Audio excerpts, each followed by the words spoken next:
What if one player's devastating injury could completely flip the script for two franchises, turning a championship contender into desperate buyers and a rebuilding team into shrewd sellers with all the leverage? The basketball world woke up to shocking news that could reshape the entire NBA landscape in ways nobody saw coming. Fred VanVleet's season-ending ACL injury doesn't just represent a personal tragedy for the veteran guard. It's created a seismic shift that's turned the Houston Rockets from confident title contenders into desperate teams scrambling for solutions. And sitting in Chicago, the Bulls' front office is probably salivating at the opportunity that just landed in their lap. This isn't just another injury story that teams work around with depth and system adjustments. This is the kind of catastrophic loss that forces championship-caliber organizations to make panic moves, often overpaying for solutions they wouldn't have considered under normal circumstances. The Rockets' desperation is about to become Chicago's windfall, and the ripple effects could define both franchises' trajectories for years to come. What makes this situation absolutely fascinating is how it perfectly illustrates the brutal reality of NBA timing. How one freak accident can instantly transform buyers into sellers and turn rebuilding teams into power brokers with assets everyone suddenly needs. Fred VanVleet's torn ACL isn't just a medical setback, it's an organizational catastrophe that's completely derailed Houston's carefully constructed championship timeline. Just days before training camp, the Rockets watched their starting point guard and veteran leader suffer an injury that could sideline him for the entire season, leaving a gaping hole in their roster that can't be easily filled. The timing makes this injury particularly devastating. Houston spent the offseason building what they believed was a championship-caliber roster around Kevin Durant, making calculated moves to surround their aging superstar with the right supporting pieces. VanVleet wasn't just their starting point guard. He was the veteran presence meant to guide their young core through the pressures of championship contention. Now, instead of fine-tuning their rotations and building chemistry, the Rockets are facing fundamental questions about their offensive system and leadership structure. VanVleet's absence forces them to completely reimagine how they'll generate offense, distribute the ball, and maintain veteran leadership in crucial moments. The psychological impact on the organization cannot be understated. Players, coaches, and management all built their expectations around having VanVleet available for the entire season.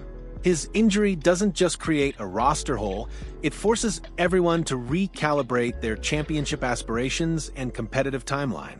Looking at Houston's current point guard depth reveals just how desperate their situation has become.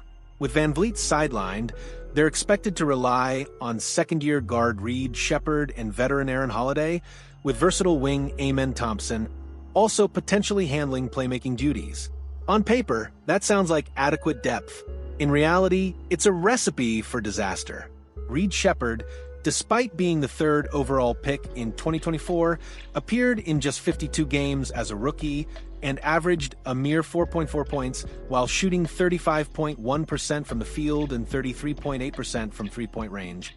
Those numbers don't inspire confidence in his ability to immediately step into a starting role for a championship contender. Aaron Holiday presents an even more concerning option. Despite being a 7-year professional, he started only 66 games in his entire career and holds career averages of 6.5 points, 1.6 rebounds, 2.0 assists, and 1.0 three-pointers per game. These are backup quality statistics, not the production you'd expect from a starting point guard on a title-contending team. While Thompson, Alperen Sengun, and Kevin Durant are all capable playmakers, none of them are true floor generals whose primary responsibility is orchestrating the offense and getting stars the ball in optimal positions. Houston desperately needs a legitimate point guard, and their current options simply don't provide that solution. Houston's financial situation makes their predicament even more challenging. Sitting just $1.25 million below the first apron, they can't simply sign free agents to address their point guard shortage. Adding a player like Russell Westbrook, despite his previous history with the franchise, isn't financially feasible under their current salary cap constraints. This financial reality forces Houston into the trade market, where they have limited flexibility and even fewer attractive assets to offer. The Rockets have only 6 trade-eligible players after their offseason moves: Kevin Durant, Tari Eason, Alperen Sengun, Reed Shepherd, Jabari Smith Jr., and Amen Thompson. Of these 6 players, only Tari Eason and Reed Shepherd seem realistically tradable. Durant is untouchable. Sengun is their franchise center, and Smith Jr. and Thompson are key parts of their young core. This leaves Eason as their most valuable and logical trade chip. The limited trade options put Houston in a vulnerable negotiating position.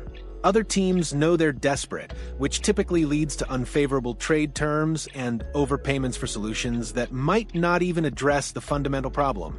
Tari Eason represents Houston's most realistic path to acquiring point guard help, but trading him would be a significant sacrifice.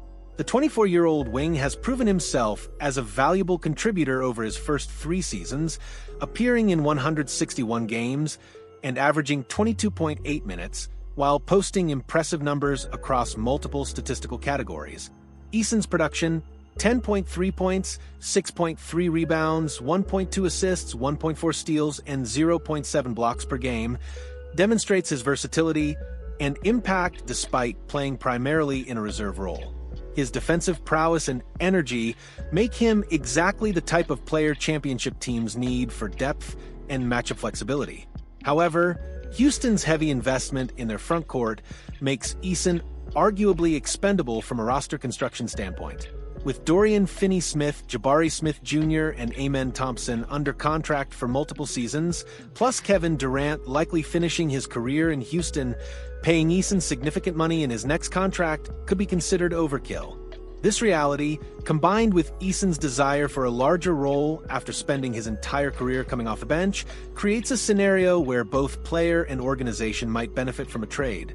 Eason gets an opportunity for expanded responsibilities, while Houston addresses their most pressing need. The Bulls find themselves in an ideal position to capitalize on Houston's desperation. Chicago has been prioritizing their forward unit restructuring, drafting Mattis Buzelis and Noah Essing while trading for Kevin Huerter and Isaac Okoro. This makes acquiring another forward, like Eason, even more appealing for their roster balance. More importantly, Chicago has exactly what Houston needs: proven point guard talent in Ayo Dosunmu and Kobe White. Both players have demonstrated their abilities at the NBA level, but they're also approaching significant contract extensions that will make them expensive to retain. The timing creates perfect leverage for Chicago. They can offer Houston immediate help at point guard while potentially avoiding expensive long-term commitments to players who might not fit their rebuilding timeline. It's a classic win-win scenario where both teams address their most pressing needs. Chicago's front office likely recognizes that Dosunmu and White's trade value might never be higher than it is right now. Both players are productive on relatively inexpensive contracts and appeal to teams looking for immediate help rather than long-term commitments. Ayo Dosunmu emerges as the most logical centerpiece for a potential Houston-Chicago trade. The 6'5" guard brings exactly the versatility and skill set that Houston needs to replace VanVleet's production, albeit in a different style.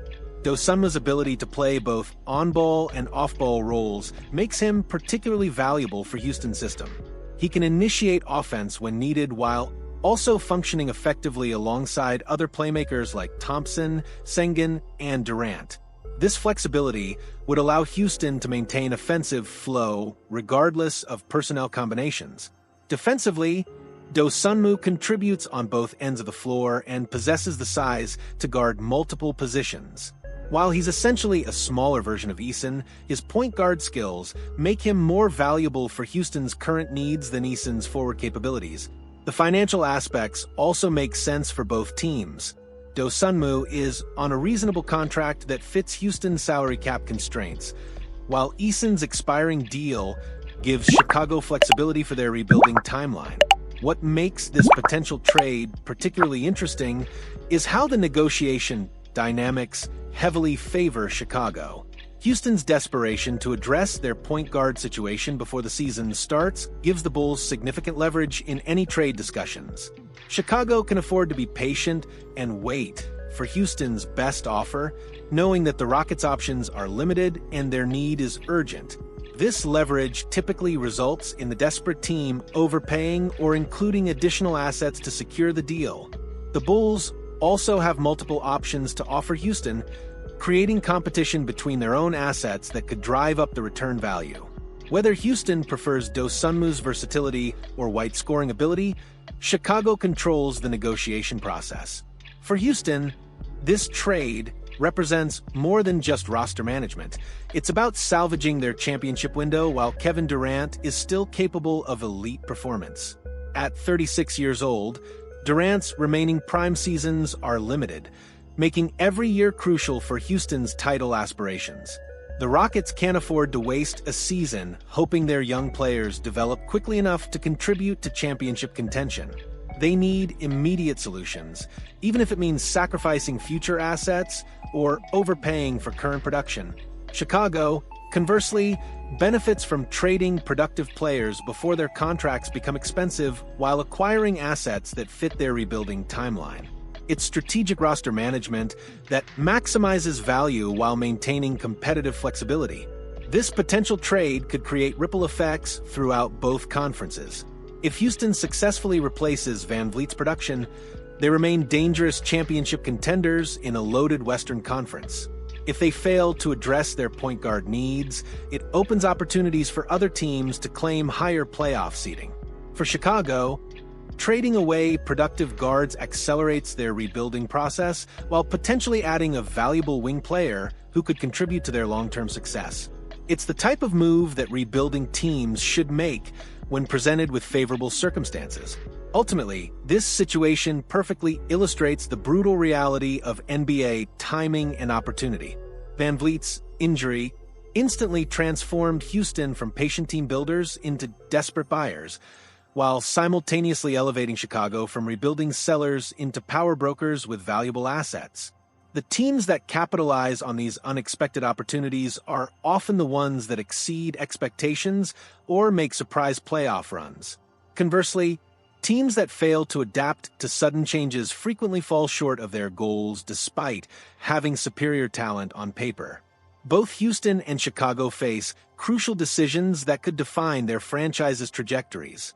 The Rockets must decide whether to sacrifice future assets for immediate help, while the Bulls must determine which productive players to trade before their contracts become expensive.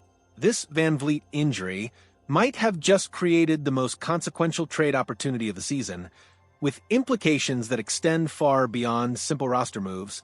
What do you think about this potential trade scenario? Should Houston give up Tari Eason for Ayo Dosunmu, or would they be better off trying to develop their young players internally? Drop your thoughts in the comments, and let me know if you think Chicago should cash in on this opportunity or hold onto their productive guards for the long term.